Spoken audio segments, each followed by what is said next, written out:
Interlude, a brief moment in a dragon carriage. With a rattling sound, the dragon carriage quietly advanced along the highway.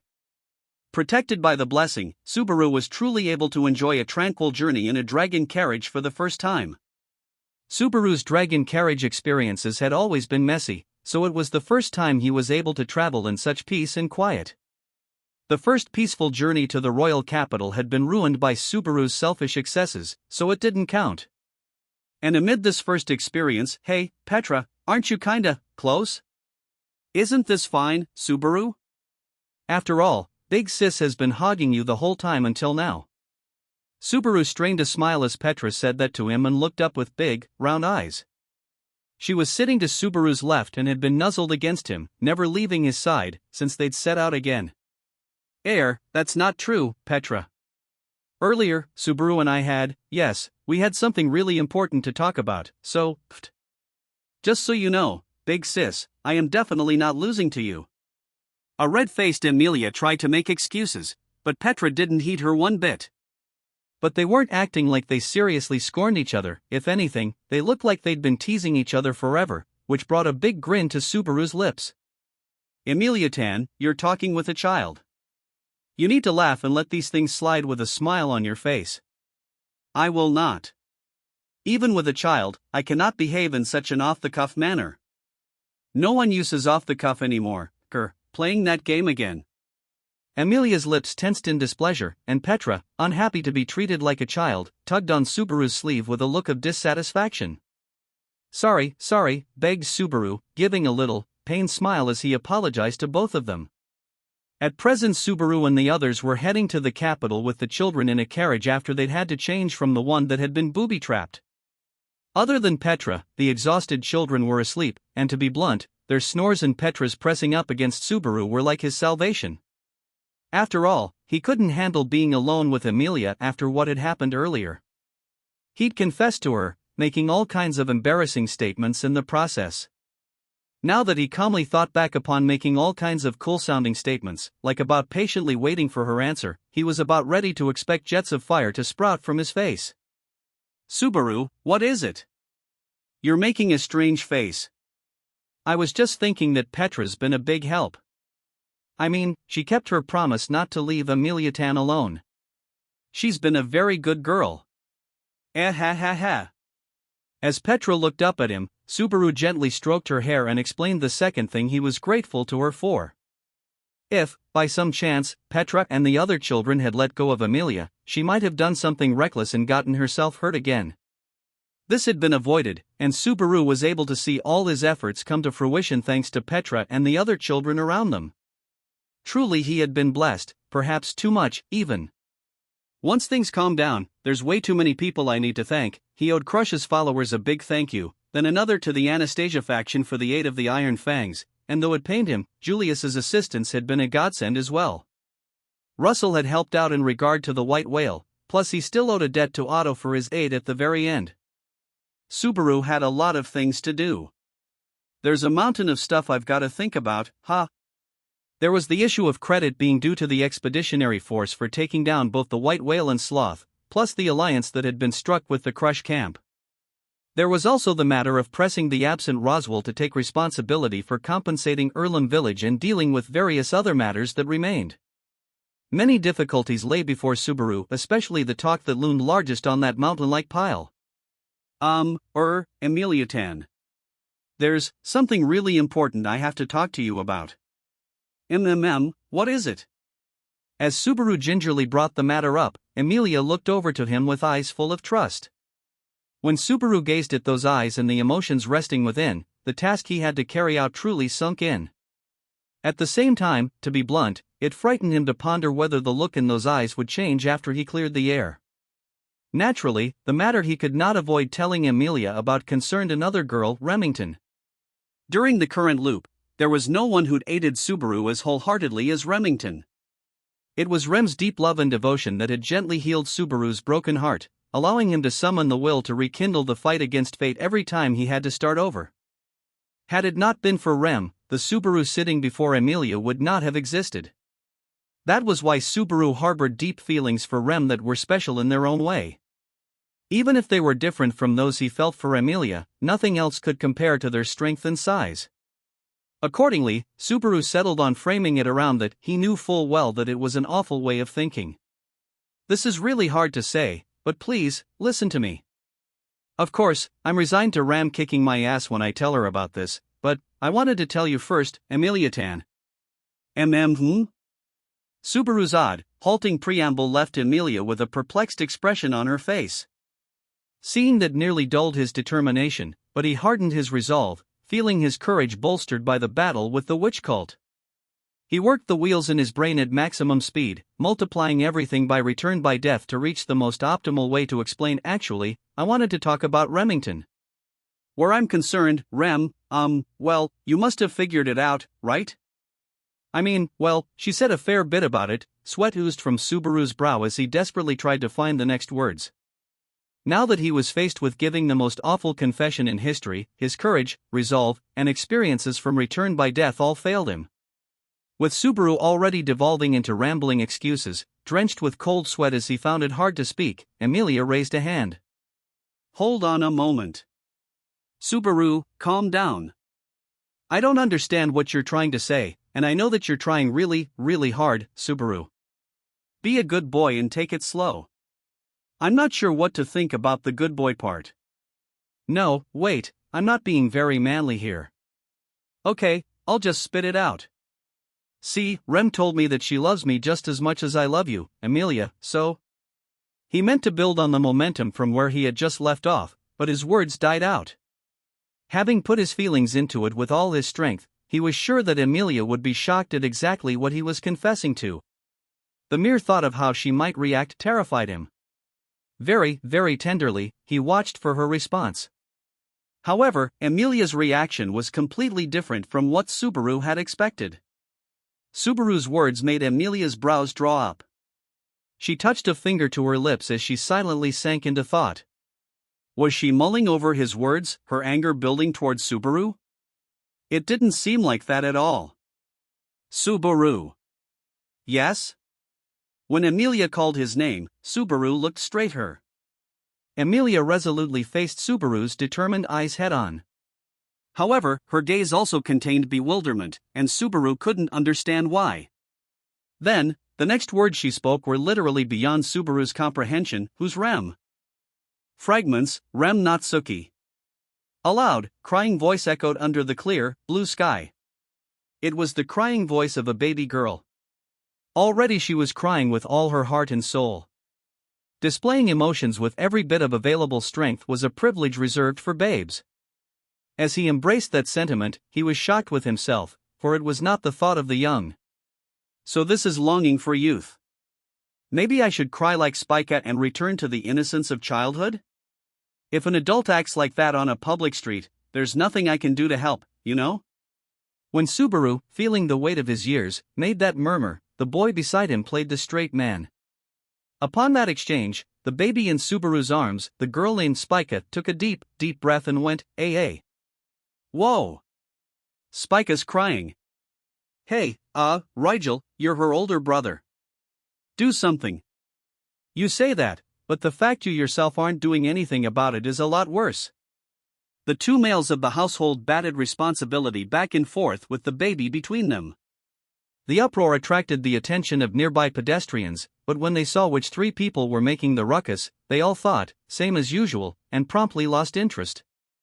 As a result, the crying baby girl and the two caretakers remained as they were. Subaru, dead center amid that noisy, passingly amusing scene, covered his face with a hand. So we have a little girl crying like this, and not a single person offers a lifeboat. Shit, have people's hearts hardened that much? This ain't the time to philosophize about the world. At this rate she's gonna give us a lecture when she gets back. When who gets back, ReZero? Well, that's obvio. The young man named ReZero cut off his words there as he looked over his shoulder in shock. Subaru went, oh, as he followed ReZero's gaze, raising his eyebrows as he arrived at the figure standing behind him. Done with your shopping? Yes, there were no problems. It seems things did not go so well for you. Nah, Spica's super lively. This one's growing up to be the type who runs all around and keeps men wrapped around her finger. she'll grow into a little devil before you know it. My heart's all aflutter. I can't wait. As Subaru flapped his lips, Spica, the girl he held in his arms, extended a little hand toward the woman standing there who was no larger than a leaf. Subaru desolately realized she seemed to be saying, "Change me." Well, all that being said, we can't have her crying again. With that, I'll leave her to you. Yes, leave her to me. Though his tone remained mischievous, Subaru handed the baby over with exceptional gentleness. The woman made a charming little smile as she took Spica, handling her like a precious treasure. Then she hugged Spica snugly against her chest, gently rocking the baby's body to put her at ease. Yes, father and big brother are helpless, aren't they? Spica, you need to grow up soon so you can give them the proper scolding they deserve. Hey now, she can't understand words yet, so can we not give her the special tutoring? An image of the future came to mind, his mischief being followed by her and Spica sandwiching him, hands on their hips in a pronounced huff. That scene, with them angry at him and Rigel both, was just air. Now that I think of it, that's not as bad as I thought, it's really not. If anything, it comes off as one hell of a happy image of the future, doesn't it? Leave me out of it. Having a little sister angry at me makes me look bad as an older brother. Well, it wouldn't make you look bad if you're lumped in with me. Your future. I can see it, I can see it. Too soft to the little sister you like too much, kept under her thumb forever, you will be the Siscon king. Hey, you're the one who's wrapped around a woman's finger. I'll never, ever be like that. Subaru wagged his finger to fan the flames, a vein bulged on Rigel's forehead as he protested. But Rigel's statement made the blue-haired woman holding Spica knit her brows together. Rigel, what is this manner of talking you've been using outside? It's intolerable, she said. But, mother hates hearing but and I mean. Besides, your earlier words are mistaken. As Rigel hemmed and hawed, she scolded him without mercy, then she pressed her lips to Spica's cheek and spoke. Mother does not have father wrapped around her finger. After all, father is always mother's number one. Her cheeks reddened as she uttered something far more embarrassing than a baby crying on a public street. This time, confronted with a mother able to say that out loud, Rigel raised both hands in abject surrender. Even Subaru couldn't do anything but awkwardly scratch a cheek. The reactions from her beloved family sent her happily passing a hand through her long hair. The stroke left Rem's hair, blue and pretty like the sky, swaying gently in the wind. In a corner of Banan City, part of the city-state of Kararaji, Subaru sat on a bench at the corner of a public park dotted with playgrounds, gazing absent-mindedly at affairs inside the park. Directly in front of him, Rigel, his blue hair combed backward and spiky, was running around the public park, having fun with his friends. He might be cheeky to his own father, but he was an adorable kid, as befitted his age. Now if only we could do something about those awful serial killer eyes, we will do nothing of the sort. That nasty look is part of who Rigel is. No matter how much fun he has, no matter how joyful he may be, his face will still make first acquaintances flinch with discomfort. That's our Rigel. Hey, I can hear you. And Mom, your attempt to help hurt even more, you know? Rigel was caught and frozen in a game of freeze tag, passed down by Subaru himself as he raised his voice in anger. Subaru and Rem both waved to their adorable son, seemingly to fan the flames like a proper husband and wife. The foul, vein-bulging look of dissatisfaction on Rigel's face made him a dead ringer for a young Subaru. In other words, I can already expect his future to go something like mine. I'd be in shock too if I were him. In 20 years he's gonna turn into me. Would that not mean a future where he marries a valiant wife, skilled in cooking and capable of all domestic affairs, who is also a wonderful and ideal bride? Hey, what's that normie sellout garbage about? That can go jump in a... Wait, you meant me. When Subaru put a hand against his head and stuck out his tongue, Rem couldn't keep herself from sighing a little. If you don't deny it even a little, your wife will get carried away from being smothered in praise. What this about smothering you in praise? It's just the truth. I seriously am a real-life sellout. If Subaru were seriously trying to kill her with flattery, he would go much, much further. But they were in a public park in broad daylight. If he started saying sweet nothings to her, the idle chatter around them would drown out everything else. That wasn't such a bad thing, but he wanted to fully enjoy the moment. His son was playing, his wife was gently holding their baby daughter. Subaru felt like falling asleep beside them. Sitting beside her was somehow making Subaru sleepy. If you wish to sleep, I will lend you my shoulder. Spica has monopolized my arms, after all. When he opened one eye, he found that his head had come to rest on Rem's shoulder as they sat side by side. With Rem so close, he could smell her sweet scent and feel her warmth. Subaru's cheeks slackened as he looked Spica's way. She had her father's black hair and her mother's adorable face. Her life was innocent, delicate, and so very lovely. Damn you, Spica. Beloved daughter you may be, you're one frightening schemer, taking over my holy ground like that. My breasts are occupied until evening, so please wait. Right now, we're in a park in the middle of the day, so we'd better watch what we say, you know. When Subaru's eyes bulged at the audacious statement, the woman who had said it turned beet red. Man, my family's super adorable. Because you love them all each and every day. Their gazing at each other made him feel funny, so Subaru accepted Rem's offer and rested his head on her shoulder. The feel of her blue hair brushing against him felt amazingly good, making Subaru rub his face against it without thinking about it. Someone wants to be tickled. Sorry, it just felt so good. I'll just learn from Spica and behave. Rigel can be the only one who can't calm down. Wow, Rigel's such a little kid. I can hear you, stupid dad. Don't compare me to you. Rigel, your sister is sleeping, so please be considerate. It just ain't fair.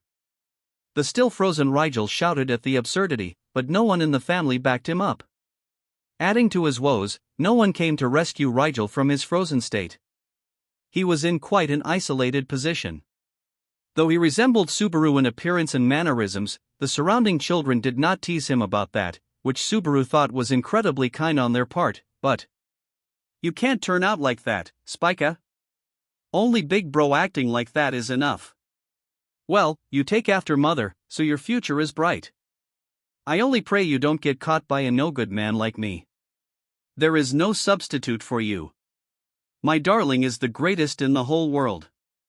Subaru gave a strained smile at Rem's enthusiastic seal of approval. Silence fell between them for a time, but this was not an uncomfortable silence in any way. With the sun's rays behind them, he gazed wistfully at his son being teased by his friends as he cuddled up to his wife, holding their daughter in her arms, and rested. It was a sweet, happy time. Subaru. The abrupt calling of Subaru's name made him open his closed eyes. When he glanced upward, Rem's clear, light blue eyes were gazing into his. Her moist eyes loosened Subaru's tongue. It's been a while since you've called me that. It's been darling and father for ages. The words Subaru spoke upon waking made Rem purse her trembling lips.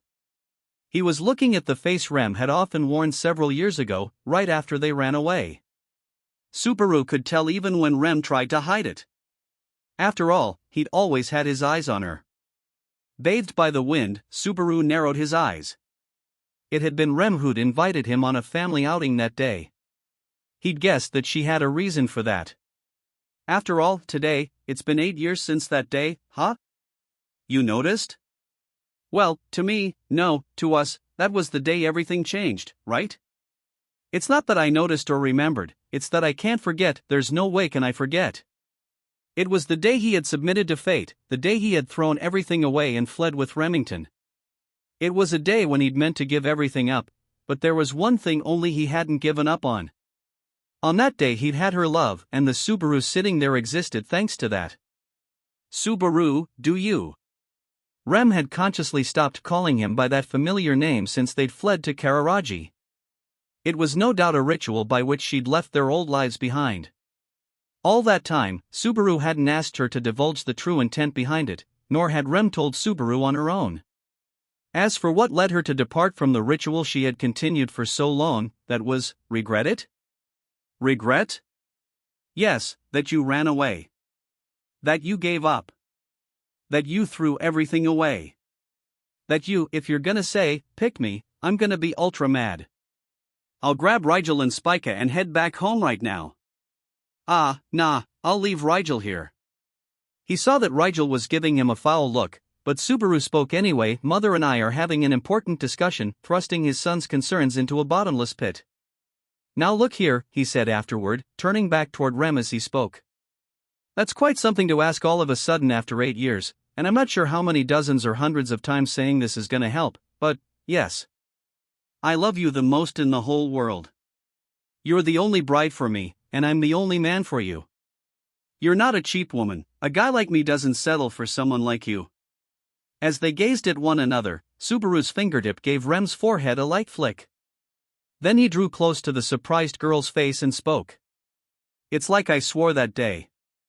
I'm yours through and through. I'll do anything for you. I'll give anything to you. I live for you alone. Well, nowadays I have to add our kids to that. With Rem's eyes closed, he crinkled his nose and stole a kiss from her lips. A smile came over Subaru just from the touch of their lips and being close enough to feel her breath.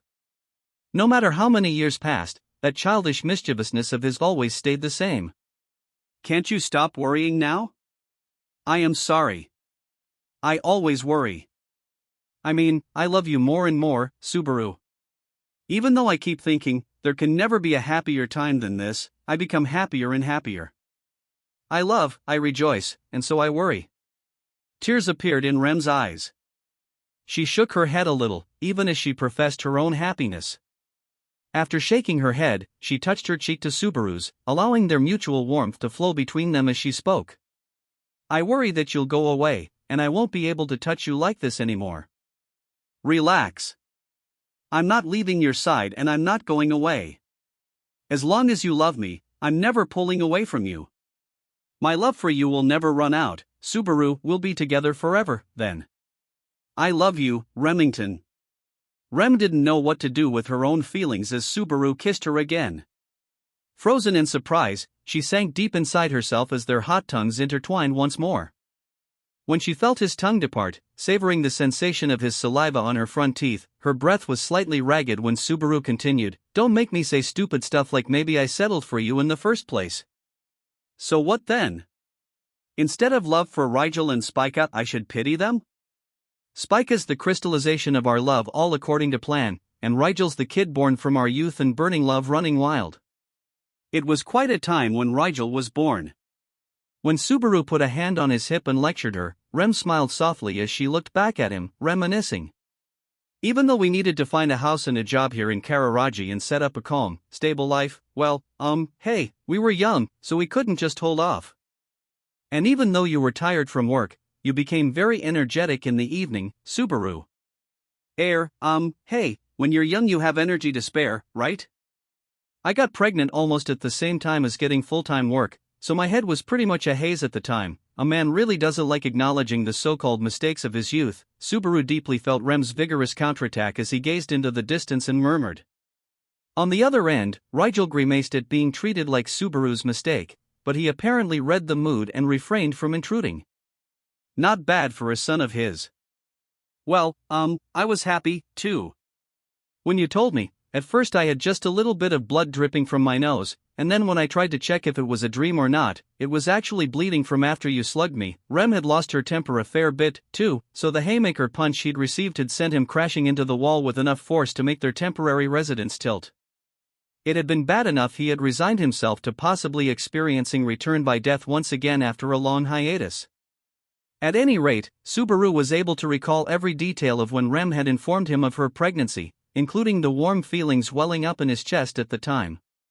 However, Rem responded to Subaru's words with a shake of her head. You are mistaken. My happiness is likely a different happiness from yours.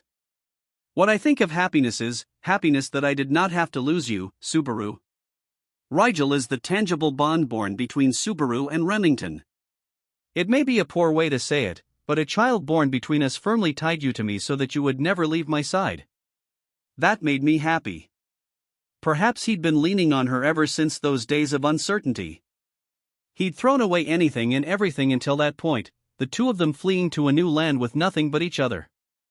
Back in those days, with nothing to cling to but each other, Rem had always been shaken by the irrational fear that she would someday lose Subaru again. In Rem's lack of confidence in herself, Subaru had met his match. To Rem, worth much more than her minimal appraisal of herself, her life with Subaru was one of maximal happiness and anxiety, nurturing both fortune and fear as two sides of the same coin. And it was the new life between them that had served as the marker to put an end to that time. You didn't believe? No. I believe you more than this entire world, Subaru. Not that. I don't mean believing me, I mean, you didn't believe in yourself? Subaru's words drew a small gasp from Rem, then she nodded toward him. Inside her, Subaru loomed disproportionately large. Rem, thinking she was very tiny in comparison, must have felt anxious on account of that. Enough not to notice that Subaru had harbored the same worry all that time. Subaru couldn't help a pained smile at how they were intensely self-deprecating, husband and wife both. The sight of that made Rem's cheeks puff up. It is fine. I am an idiot. You cannot be faulted for laughing, she said. No. I was just thinking all over again that our personalities are a perfect match, that and yes, my wife really is the cutest in the whole world. For but a single moment, the surprise confession made Rem blink and brought a flush to her cheeks. Subaru's breast warmed at the response. He had managed to make Rem truly feel his love for her. He liked, and loved, Rem most in the whole world. He was capable of yelling that in a loud voice. In fact, from time to time, he did just that. It had made them locally famous as a particularly passionate husband and wife. Rigel, Spica. MM? All of a sudden, Rem spoke the names of their two adorable children. When Subaru cocked his head, Rem said, "It's nothing," gazing at Subaru with upturned eyes. Both are the names of stars, yes? Stars in your homeland, Subaru? Yep. My dad had a fundamentally lousy personality, but I straight up admire him for naming me Subaru. I like this name. Subaru's the name of a star, YC. When, during his elementary school years, he brought up the topic of the origin of his name, Subaru had learned that he was named for a star cluster in the nighttime sky. Subaru had held an interest in illustrated books about stars ever since. So he knew a whole bunch of star names, and when he needed to stick a name onto something, I was always taking names from stars. I used the name of a star for my handle on the net, and if I used an alias I'd usually take one from a star. So even in that sense, these names really shine. I am uncertain what you mean by that, but I do think names of stars are wonderful. If a third child is born, I am sure it shall be the same. Isn't it a little soon to talk about a third? Spike is not weaned yet. I was thinking I could leave everything but breastfeeding to Rigel. Why do you think I was so careful not to have the next child until he got bigger? Hard to notice with me around, but you're pretty hard on Rigel, too, aren't you, Rem? Subaru made a strained smile at Rem's routine treatment of their son as he got up from the bench, brushing his rear. Then, as Rem looked up at him, he extended a hand toward her. Let's head back. A man can only do so much flirting with other people's eyes on him, you know, he said. I suppose so. Right now, I feel like you want to flirt with me with all your strength in a way that you haven't in a while. Oh yeah. Right now, my libido might be enough to keep up with even a demon's endurance. With that nervous murmur, he used the hand Rem was grasping to pull her into his embrace. What? She exclaimed in surprise as Subaru hugged her, Spica and all, deftly conveying his warmth to his family. Well, let's head back, then, to our house. Yes, darling. Subaru walked forward, a basket of groceries in one hand, Rem's hand in the other, with Rem, carrying Spica, cuddled up against him as she followed half a step behind. That was how they walked close to their still-frozen son at the center of the public park. Hey, son, still stuck in Winterfest on your own? This is slow even for freeze tag, and I'm bored, so Mother and I are taking your sister back home. You can sleep over at a friend's house tonight. That's blatantly ditching me, damn it. And this is after having my parents be all lovey-dovey in a public park in broad daylight. You jelly? Sorry, Rigel. Rem here is all mine. Shut up. Subaru fanned the flames, drawing an angry shout from Rigel, but he didn't play the jilted son for long. He immediately took a deep breath and spoke. Stay calm, stay calm. Don't let Dad fling you around willy-nilly. Calm, I'm calm. Okay, I've calmed down. So what were you and Mommy talking about? Where your name came from? Come to think a bit, I think Vega was my first candidate for your name. That sounds strong. Why'd you drop it? Nah, when I thought of the original backstory it seemed pretty rough for a name. No way am I raising a son who can only meet his lover once a year. Lovers are important, especially my bride, the cutest of all. Yes, I am Subaru's Remington. Would you stop using topics about me to act all sappy like that? His parents' sweet marital exchange drove Rigel to stamp the ground as he vented. The other children playing freeze tag noticed Rigel's antics. Rigel moved. You can't break the freeze tag rules. Gay. The children who had abandoned Rigel to that point showered accusations of rule breaking upon him. As Rigel froze, his throat tight, Subaru patted him on the shoulder. He who breaks the taboo of freeze tag must be punished. You must face the hell of being tickled by demons until you are unable to either laugh or cry. Be strong. Don't make up rules as you go with a serious look on your. Hey, what do you guys think you're? Wait a sec. Don't just take what he says at face value. What, you are? Rigel desperately ran away as the various children pressed upon him. However, they headed him off. They proceeded to press Rigel to the ground as several sets of fingers closed in. Farewell, my son. Father and mother have something very important to discuss, so don't you dare come back until nighttime. Also, use of your horn is forbidden. And make sure you don't tear your clothes. Why, you heartless parents, I'll remember this. Fingers pressed upon Rigel from all directions, toying with him as they pleased, his laughing voice echoed through the public park like a cry for help. The laughs of her older brother made Spica go, kia kia, laughing in obvious delight. Subaru sensed fine future prospects.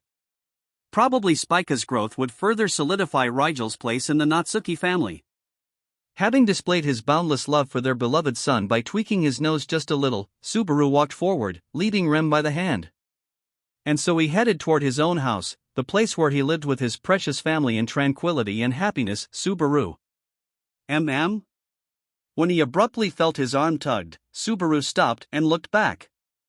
That instant, a powerful gust of wind blew between Subaru and Remington. He unwittingly closed his eyes, slowly opening them again when the wind relented. Rem's long, blue hair was fluttering in the wind, glittering as if it were making the sunlight melt. Rem had grown her hair long. The current Subaru somehow understood that this was due to her rivalry with someone. And so too did he understand that when he thought of a woman with long hair, the first image that came to mind was the one before his eyes, that of the girl most precious to him in the whole wide world. The long hair silently flowed as Rem smiled at Subaru, re-embracing their beloved daughter in her arms. To Subaru, that loving smile was the loveliest thing of all. Right now, I am the happiest woman in the world. Interlude, let us feast. As they traveled along the highway, Rem let the dragon carriage rock her as she thought of him alone. Rem was lying down, eyes narrowed from the dazzling morning sun and the moist breeze, when she gently lifted her head. Straight ahead of her was the convoy of dragon carriages in military formation as they headed back to the royal capital. The carriages were carrying the wounded from the battle to defeat the white whale. Many of them were gravely wounded and had received only the bare minimum of treatment. But the atmosphere of the unit was far from somber, it was that of an overflowing sense that their earnest desire had been achieved. To them, the current trek to the royal capital was a triumphant return. The pain of their wounds did not hold a candle to their sense of fulfillment from achieving the wish they had waited years for. Indeed, their hauling the severed head of the white whale to the royal capital would surely be greeted by praise from the masses for their valiant efforts. In contrast to their deeply held sentiments, Rem was concerned with a young man not present. Your face is downcast, Remington. It seems your worries indeed know no bounds. Lady Crush. When Rem looked toward the voice, she saw Crush Karsten sitting right beside her. Though she was bandaged under her light armor, Rem did not sense that her demeanor was affected by her wounds in the slightest.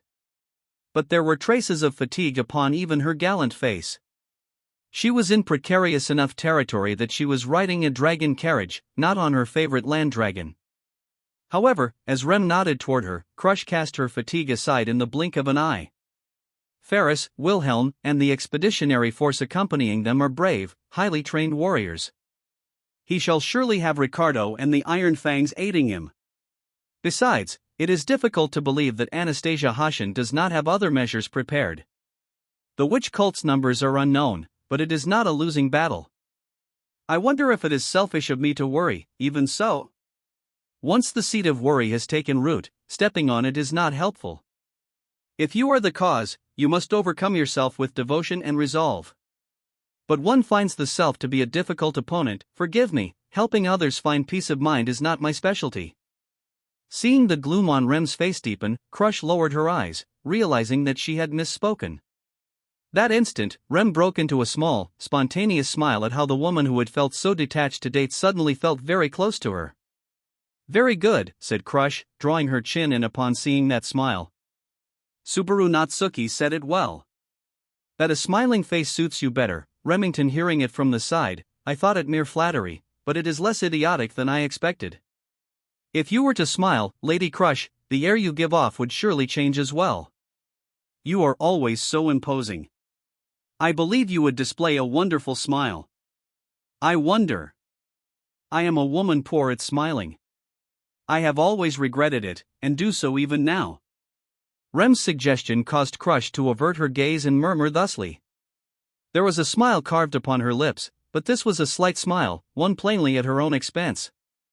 Rem was surprised to see Crush display such disgust with herself. To Rem, lacking in confidence, Crush, always valiant and composed, was one of the ideal images of womanhood. Though as far as Rem was concerned, Ram, her elder sister, was the most ideal of all. But before she could press the issue, Crush hid her smile and changed the topic. Concerning Subaru Natsuki and the others. This revolves around Amelia's lineage. I anticipated the threat of the witch cult from the beginning. Surely Marquis Mathers has prepared measures of his own? I do not understand Master Roswell's thinking. For that reason, it shall do you no good to pry. How strict. Now that we are allies, he surely would not mind your letting a few words slip. Likely, her jesting manner of speaking was her being considerate toward Remington. As a matter of fact, Rem had managed not to sink into a swamp of worry thanks to Crush's speaking to her like that. Besides, Crush's hypothesis made perfect sense. It was a certainty that Roswell, of all people, would have some kind of countermeasure for the current incident. After Subaru's having fallen into misfortune, his actions to assist Roswell would surely restore his good name. No, his cooperation in the battle against the white whale had already made his name echo far more than that. The hero, Subaru Natsuki. To Rem, it was natural to assess the man who had saved her heart and her future thus. There was no other appraisal fitting Subaru, who would surely perform other shining exploits thereafter. And if Rem could exist beside that shining light, have it turn toward her from time to time, Rem sought nothing more. Rem would be fulfilled by that alone. When Rem thought about Subaru, her heart was always filled with complex emotions. It always made her feel warm and at ease. And yet at some point anxiety crept in, bringing anguish. She felt like worry was tearing her apart. It was Subaru, and Subaru alone, who gave her heart such joy and distress, ceaselessly alternating between one and the other. Subaru, truly is a very vexing person. With a small, wry smile, Rem whispered loving words toward the image of the man rising in the back of her mind. Crush watched the side of her face in visible relief. She let her long hair flow down her back as she silently shifted her eyes toward the dragon carriage on the road ahead, but her amber eyes abruptly narrowed. Crush let out a tiny murmur. Rem lifted up her face, for she had detected a jarring sound at nearly the same instant. The dragon carriage in front caught by the amber eyes was in the same direction as the discordant sound Rem had noticed. The two discrepancies were linked to the same event, which occurred a moment later. Namely, the sudden destruction of the dragon carriage directly in front of Crush. It was destruction in its purest form. Out of the blue, the dragon carriage's entire frame was swallowed up by an overpowering shock wave, which blasted it away in pieces. To Rem, the sound of the devastating blow was like that of rainfall. Red mist spewed out as the dragon carriage was instantly transformed into a bloody spectacle. The land dragon, the carriage, and surely the wounded inside the carriage as well, had been pulverized by wholly merciless destruction. "We're under attack." Instantly, Crush shoved all distress from the blow aside and called the formation to arms. The Expeditionary Forces warriors, immediately sensing something was very wrong, raised their weapons, girding against enemy attack. Rem, too, ignored her physical fatigue, rising up with an iron ball in her hand. Then she saw a figure on the other side of the bloody mist. Unarmed, unguarded, unconcerned, unmoved, unmerciful, unreserved malice, trample them. Crush shouted toward the driver's seat. Hearing this, the knight loudly snapped the reins in lieu of a nod. The neighing land dragon accelerated, and the dragon carriage became a weapon, charging to run over its foe. And so they would score a direct hit on their target, the figure standing rooted to the spot, making no move to avoid it, sending him flying. "Lady Crush!" Rem shouted as she grabbed Crush by her slender hips and leaped, escaping to the dragon carriage's side. The knight on the driver's seat was beyond her reach. Rem clenched her teeth in regret, and just after, she heard a voice. "Goodness, could you not?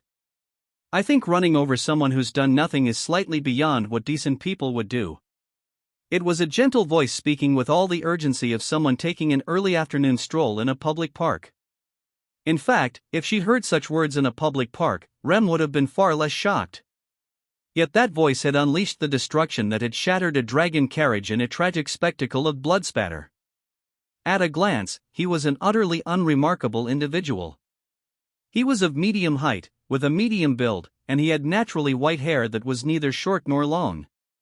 The white suit that he wore to match the hair on his head was neither extravagant nor shabby, nor did his face have any defining characteristics. He looked like a completely average man. Yet as a matter of fact, the land dragon coming into contact with him forcefully cried out as half of it was torn asunder. The knight on the driver's seat and the smashed dragon carriage were destroyed together to the point that it was impossible to tell them apart. And what shocked Rem the most was not the man's demeanor as he treated the awful spectacle like it was nothing, but the fact that the man who had assuredly destroyed the dragon carriage had simply stood there. The man had done nothing. Merely by standing, he had taken a head-on collision from a dragon carriage and won. "I thank you, Remington.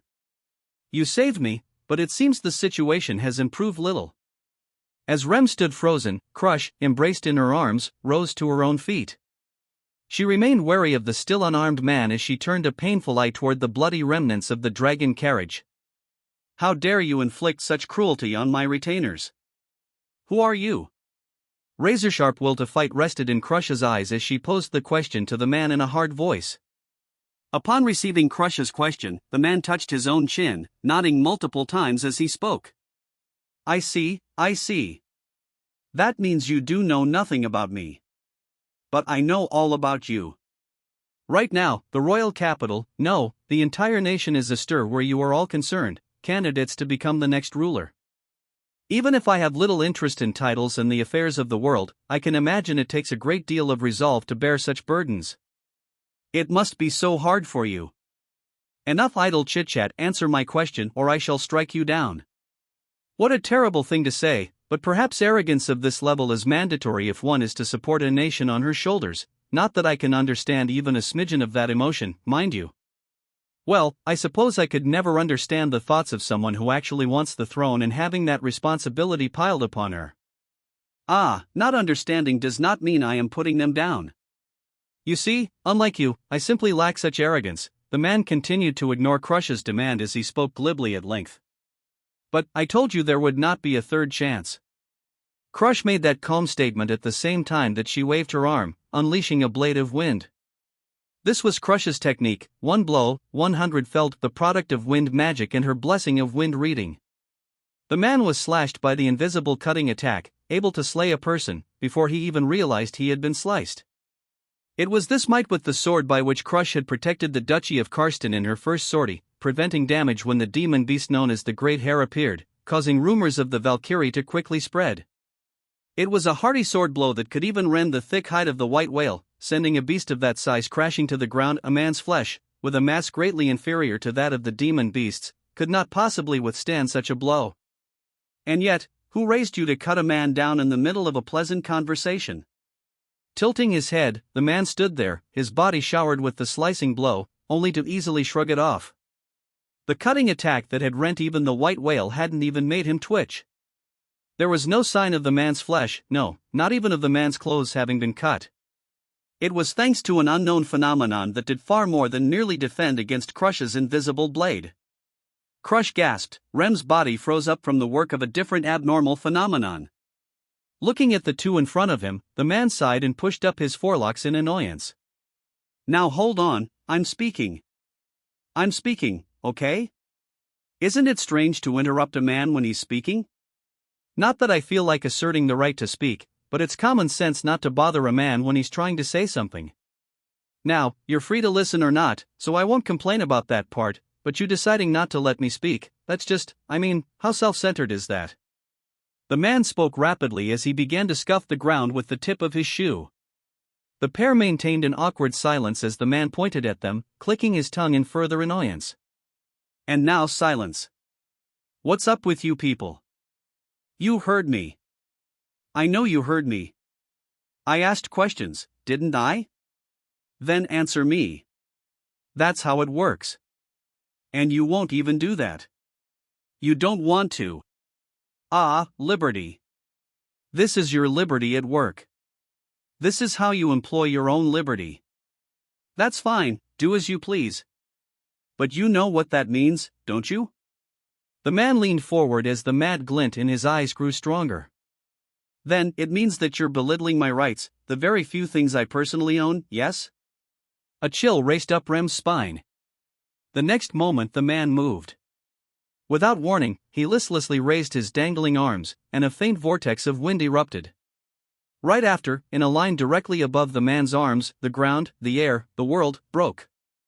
Around and around, around and around, Crush's left arm, severed at the shoulder, danced in the air.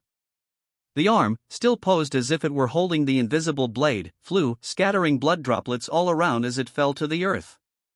The blow sent Crush's body crumpling down. She began to convulse from the bleeding and intense pain.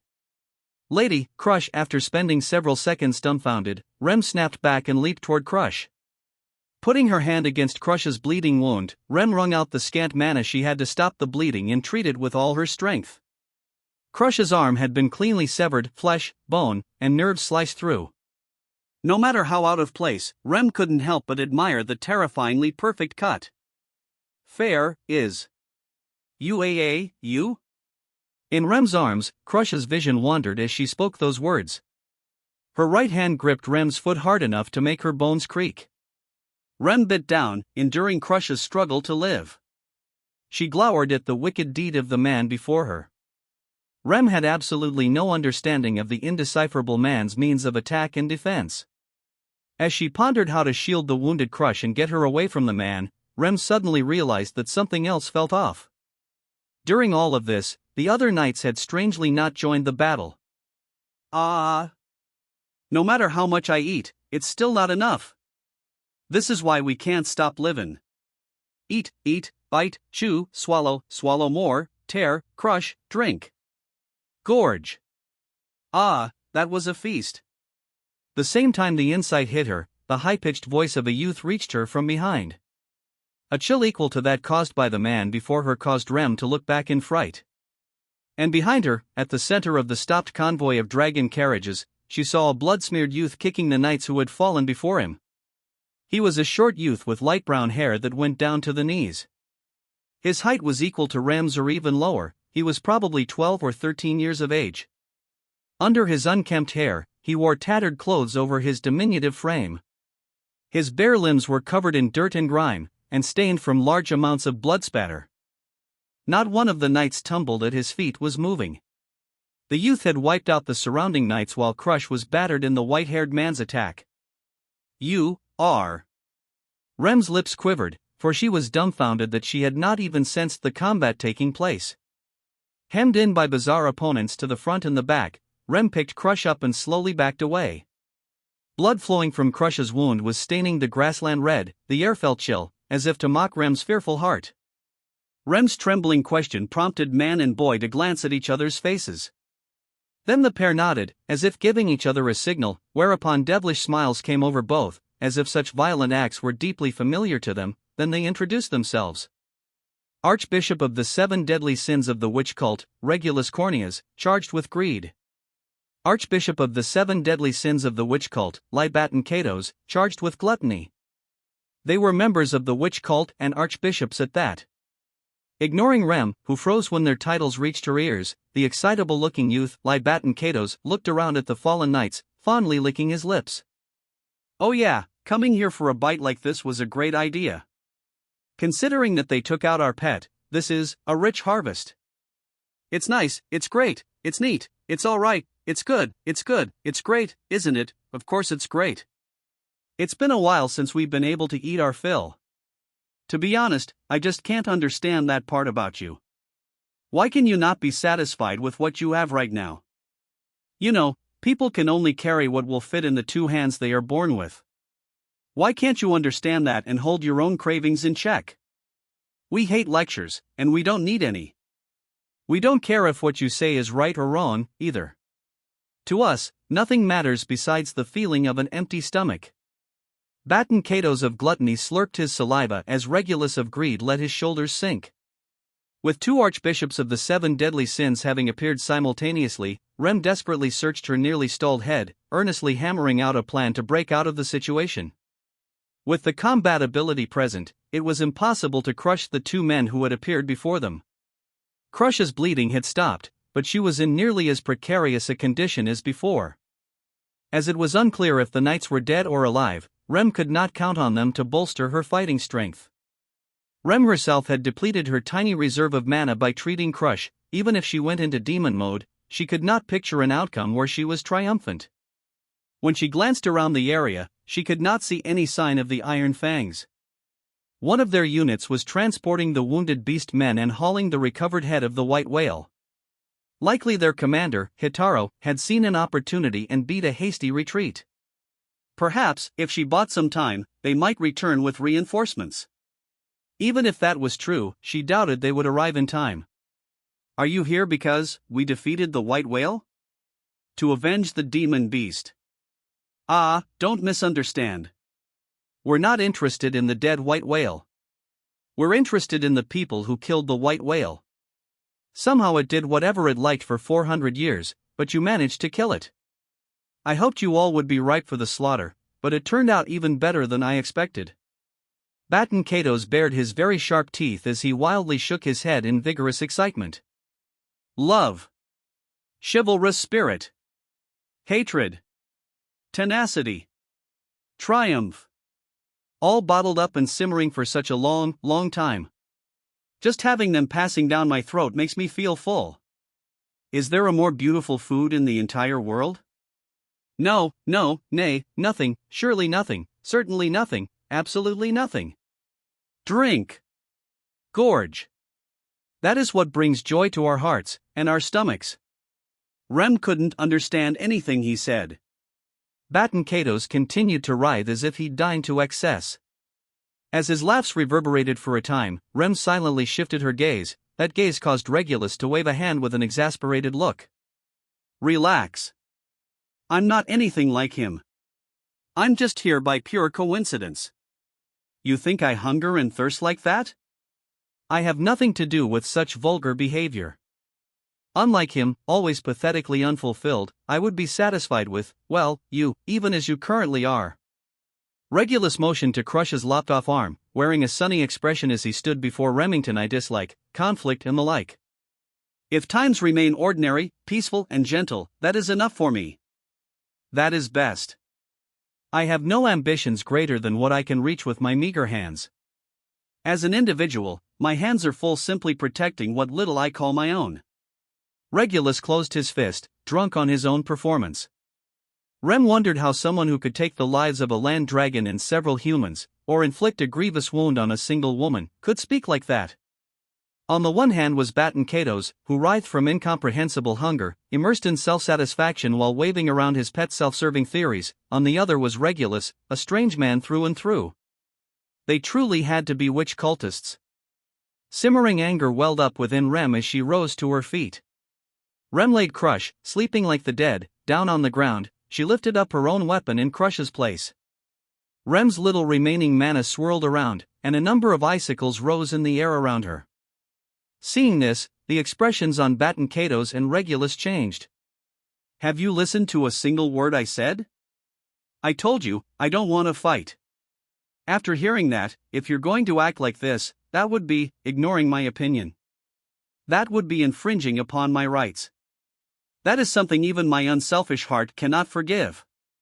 Is that all you have to say, witch cultist?" As Regulus inclined his head, Rem spoke thus, her demeanor resolute. In contrast to Regulus, taken aback by the sight, a strong glint rested in Rem's eyes as the chain of her iron ball rang out.